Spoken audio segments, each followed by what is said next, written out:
Okay, so going back, you mentioned something that I don't know if everyone listening understands. Can you break down a little bit more for LTV, so lifetime value, and CAC, cost of acquisition?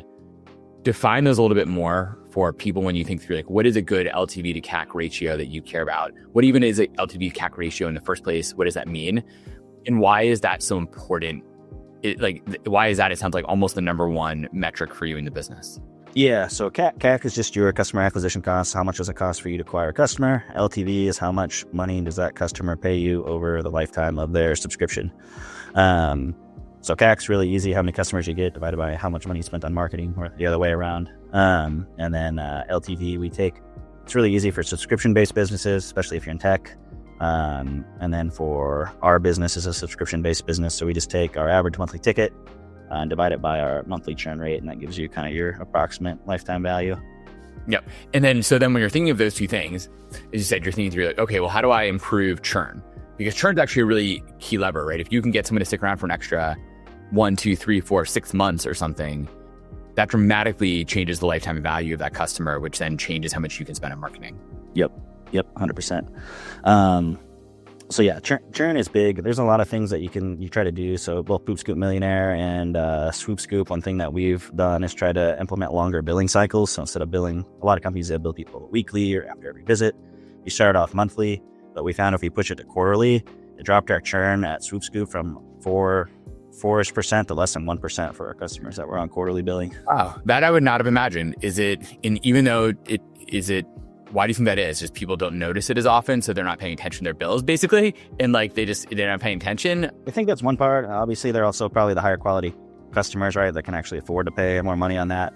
I think Hormozy talks about this. They call it like the look back period. So it might not necessarily be as strong in this industry, but say you have a SEO agency, somebody pays you $5,000 a month, you make them $10,000 the first month, great ROI. You make them $25,000 the second month, great ROI, but then you don't make them anything the third month, and then they cancel. But if they look back over that 3-month period, they saw that they spent $15,000, made them $35,000, they're going to stay, obviously, right? Yeah, that's a great point. So it's changing the billing cycle actually, improves overall retention. But I guess a lot of people don't like to do it that way because the companies might need the cash up front. Like for you have to essentially float that, right? Because you have to pay your Poop Scoopers every week or probably every month at minimum.